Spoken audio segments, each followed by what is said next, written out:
Bonjour à tous et bienvenue sur notre chaîne Afrotech Formation. Dans cette vidéo, nous allons poursuivre notre formation sur Google Sheets. Alors, si vous n'êtes pas encore abonné à la chaîne, vous pouvez vous abonner à la chaîne, activer la cloche de notification pour ne rater aucune de nos vidéos.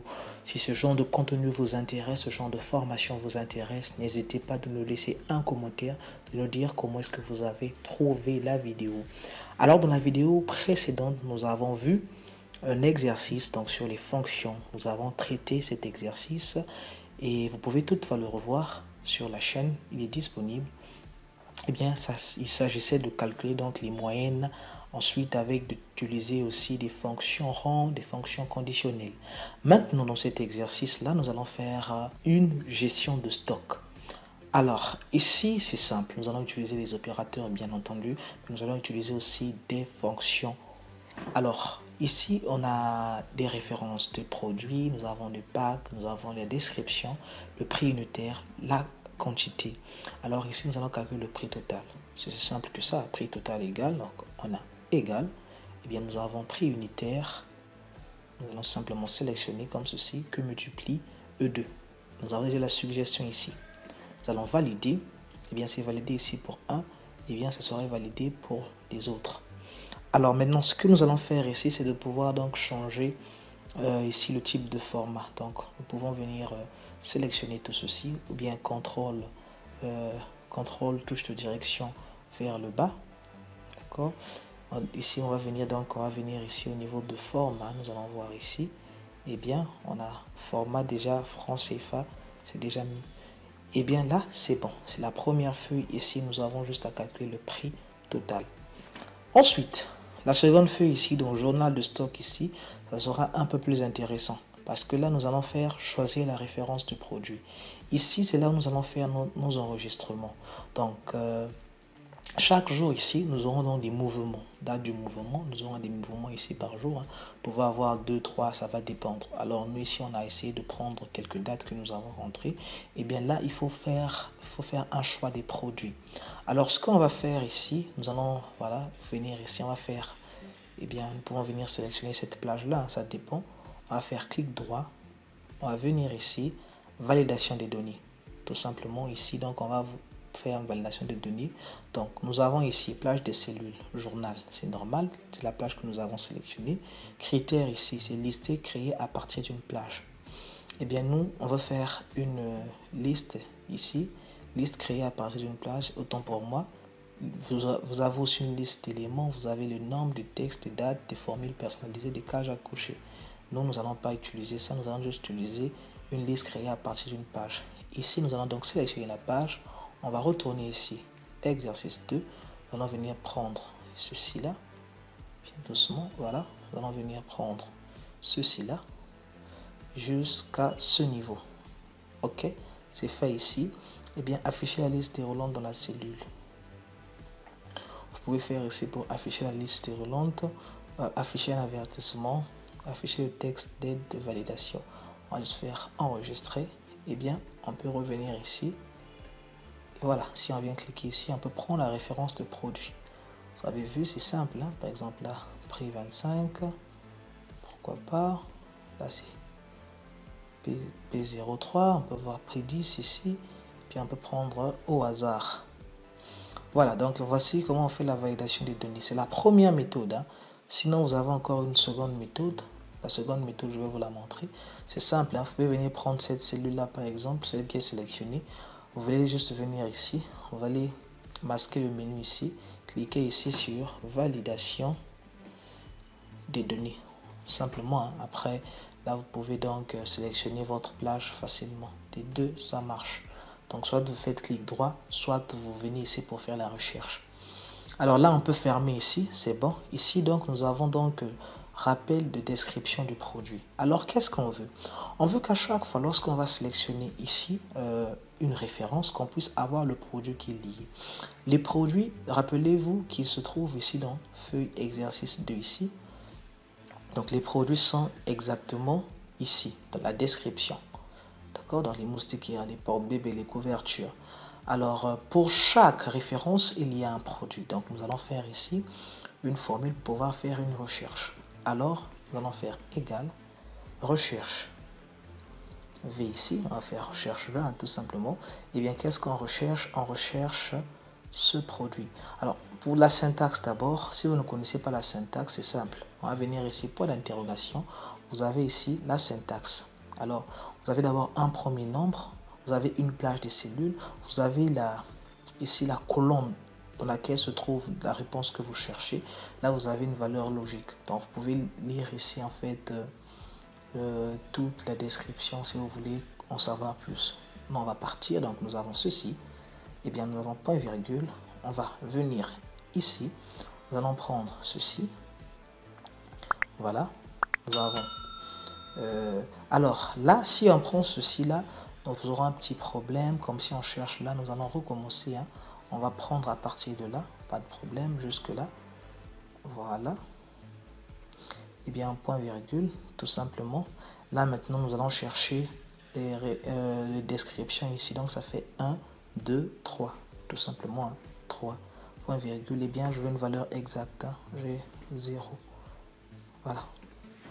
Et j'entre. Alors, P10 ici, ça fait tricot 3 pièces. Si je viens ici, je vais faire P14, ça fait vase. Je vais vérifier ici. P14, il suffit tout simplement de venir ici. P14, ça fait vraiment vase. Bon, alors, si je n'ai rien ici, qu'est-ce qu'il va m'afficher? Il va m'afficher N bar A. Alors, moi, je vais faire une formule ici. Je vais faire une formule généralisée. Je vais tout simplement éviter les erreurs. Hein. Je vais dire si erreur. Attendez, voilà. Si erreur, comme ceci. Hein. Voilà. Ici, donc, point virgule. Eh bien, il va me mettre un tiret, comme ceci. Eh bien, si erreur, il va me mettre un tiret. Donc là, si par exemple, j'ai rien, eh bien, c'est un tiret qui va me mettre, tout simplement. Alors, si c'est fait pour un, je viens ici, je fais aussi pour les autres. Donc là, par exemple, je peux faire ceci. Voilà. Ici, je peux faire ceci. Donc, vous allez voir ici, hein, les rappels ici de description de produits sont tous pris en compte. Alors ici, vous avez entrée. Eh bien, entrée ici, vous pouvez tout simplement faire une entrée. Hein. Par exemple, 1, 2, 3, ça va dépendre en fait de... Vu que c'est un mouvement, donc vous pouvez avoir par exemple ici, les vases, vous pouvez en vendre par exemple 2, par exemple 3, par exemple 4. Après ici, vous avez toujours le prix de vente ici, le prix de vente total. Donc pour les entrées ici, vous pouvez les saisir à la main. Il n'y a pas de souci. On peut prendre 1, 3, on va prendre 2, 6, prendre 3, prendre 1. Maintenant, le prix de vente total ici, c'est simple. Hein. Le prix de vente total ici, ça va faire le prix unitaire que multiplie le nombre d'entrées. Donc, c'est simple. Déjà, on va voir déjà le prix unitaire où le trouver. Le prix unitaire, on le trouve ici. Voilà. Maintenant, ici, là, donc, on va pouvoir relier chaque prix unitaire. Déjà, c'est simple. Vous avez vu comment ça s'est passé. Hein. C'est simple. Je vais encore recommencer. Je vais faire égal. Eh bien, je vais faire 6 erreurs. D'accord? J'ai 6 erreurs ici. Eh bien, je sais que la formule que je vais utiliser, c'est recherche V. Donc, je suis ici, recherche V. Tout simplement, qu'est-ce que je recherche? Je vais rechercher le prix de ce produit-là. Point virgule. Et bien, maintenant, ce que je vais faire, je vais venir maintenant à ce niveau-là. Voilà. Et bien, je vais prendre ceci jusqu'au prix unitaire. Hein. Tout simplement, jusqu'en bas. Pas de problème. Je vais faire point virgule. Donc, je vais 4 parce que ça se trouve une colonne, 2 colonnes, 3 colonnes, troisième, quatrième colonne, point virgule, et bien j'ai faux, 0, hein. C'est bon, c'est pas grave. Donc là, j'ai terminé avec la recherche V ici, hein. Donc j'ai mis un point virgule. Si il y a une erreur, et bien moi je vais mettre tout simplement un tiret comme ceci. Je ferme la formule de recherche, c'est déjà bon. Formule de 6 erreurs, c'est bon. Alors je valide. Là, ça fait 2000. Je fais ceci. Ça fait 1500. Ça c'est le prix unitaire. Maintenant, ce qu'on va faire, on va maintenant multiplier. On peut vérifier hein, si vous voulez. Ici, nous avons P14, ça coûte 2000. On va voir, P14 coûte combien déjà? P14, ça coûte 2000. Exactement. On va revenir ici, on va voir, voilà, P15 4000, P15, 4000. Voilà, c'est ceci. Alors donc on peut venir ici maintenant, on va faire maintenant la multiplication par le nombre d'entrées ici. Donc on va faire ici, on va faire produit, d'accord? C'est une formule, hein? C'est une fonction plutôt, produit. Puis le premier argument c'est cet argument là, le deuxième ici je vais faire point virgule, et bien tout simplement l'entrée. Après je suis là, je ferme. Bien là c'est normal, hein? 1 fois 2000 ça fait ceci. Pour les autres maintenant, je vais venir ici, tout simplement je vais incrémenter. Voilà, là ça fait 27 000, là ça fait 500, c'est normal, là ça fait 4500. Bien là je peux venir maintenant pour mettre le format, tout simplement en francs CFA. Alors, je vais prendre le temps pour bien expliquer. On recommence ici. Ici, ce que je veux faire, c'est de trouver la description du produit. Je sais que dans cette première feuille ici, j'ai les produits, les références de produits avec leur description. Pour avoir exactement la description de ce produit-là, il faut que je puisse rechercher la description de ce produit dans cette feuille-là. Donc, pour ce faire, j'utilise la formule recherche V. Le premier argument ici, en l'occurrence chez nous, ça fait B2, c'est la référence du produit recherché. Après, vous avez le deuxième argument ici, c'est la plage dans laquelle on fait la recherche. Chez nous ici, nous avons de A2 à C44. C'est normal, ça va de A à C. Après, donc, dans cette plage-là, vous avez ici, la description se trouve à la colonne 3. Donc, on met ici 3. Point virgule, ici, vous avez une valeur logique, 0 pour exact, 1 pour approximatif. Donc, je choisis ici 0. Alors, pour éviter les erreurs, qu'est-ce que je fais? Je mets une formule si erreur pour que je ne puisse pas avoir des n bar a, tout simplement pour pouvoir dire si cette formule-là renvoie à une erreur, à une valeur fausse, directement me mettre un tiret. Donc, c'est ce que nous avons ici. Maintenant, ici, là, nous avons entré, on l'a expliqué hein, simplement. Bon.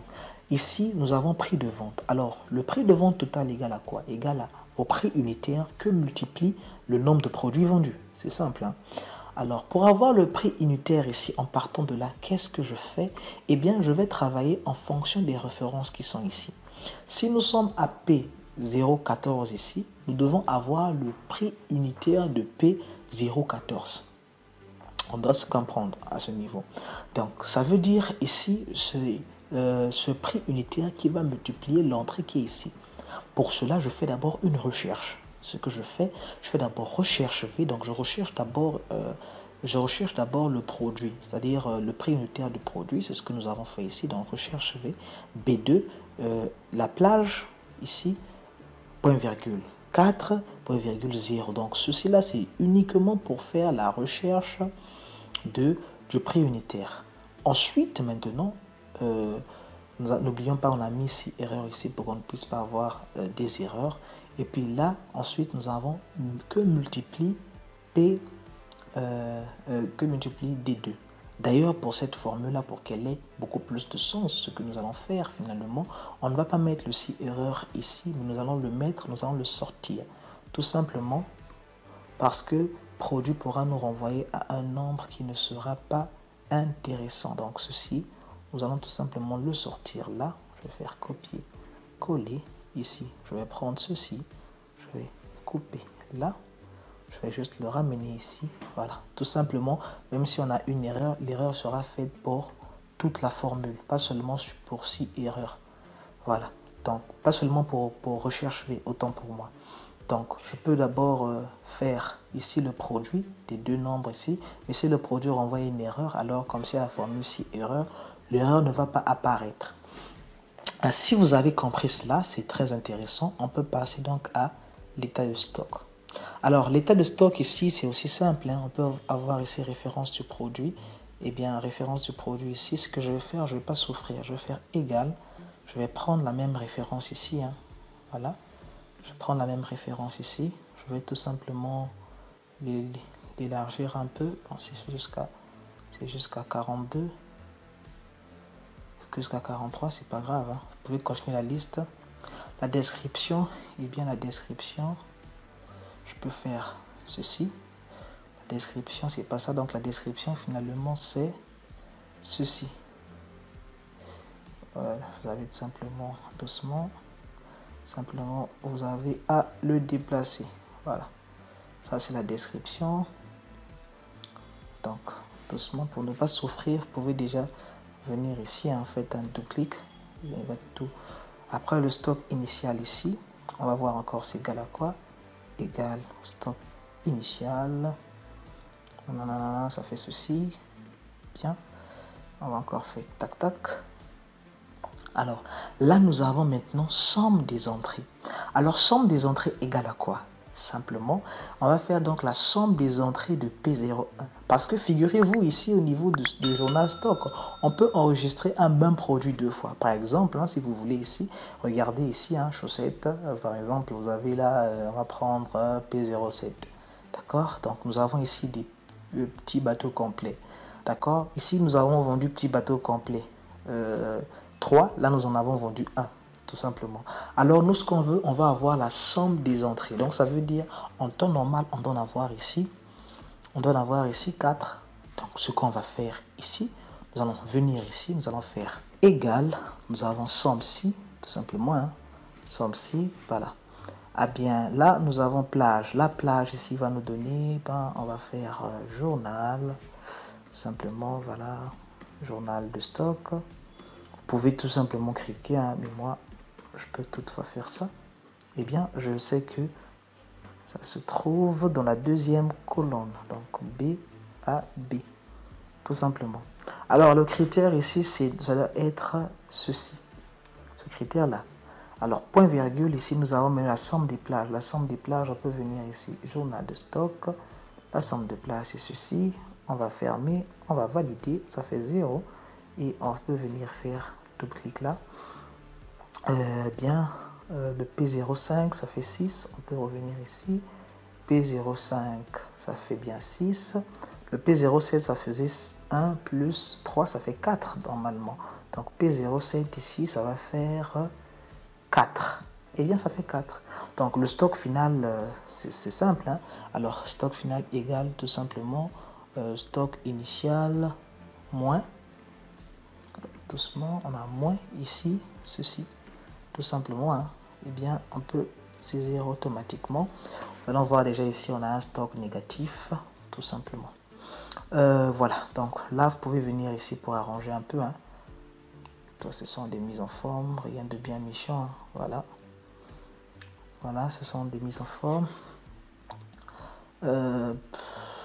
Alors, voilà. Voici un peu ce que nous avons pu réussir à faire. Vous pouvez toutefois mettre encore d'autres fonctions pour pouvoir sécuriser vos saisies. Mais par contre, en dernier lieu, ce qu'on peut faire ici, on peut ici déjà pouvoir signaler. Hein. On va donc voir quelque chose de très simple, hein, mais on appelle ça des mises en forme conditionnelles. C'est juste pour vous signaler ici que ceci est négatif et que votre soit vraiment porté ici. Donc on peut venir ici, tout simplement.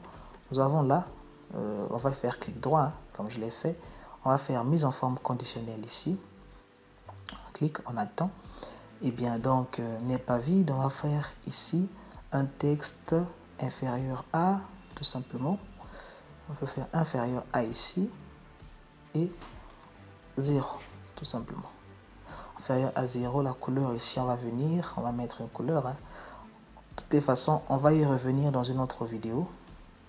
Dans une prochaine vidéo, on y reviendra pour vous montrer comment est-ce que ça se fait, les mises en forme conditionnelles ici.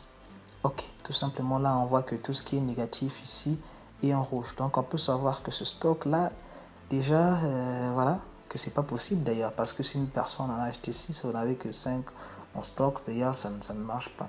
Néanmoins, vous pouvez toutefois créer, par exemple, un stock d'alerte hein, pour que dès que la date approche, ou bien dès que le nombre approche, autant pour moi, vous pouvez tout simplement commander déjà les produits pour ne pas être en rupture de stock.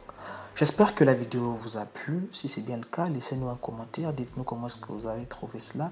Et surtout, essayez un peu de refaire. Vous allez voir ici les fonctions que nous avons utilisées. La fonction recherche V, la fonction si erreur. Nous avons deux fonctions principales que nous avons utilisées. et la fonction produit aussi que nous avons utilisé. Le reste, ce n'est la fonction SOMSI aussi. Et le reste, ce n'est que des opérateurs avec une mise en forme conditionnelle. Merci à vous et on se revoit à très bientôt sur une prochaine vidéo sur Afrotech Formation. Jusque-là, portez-vous bien.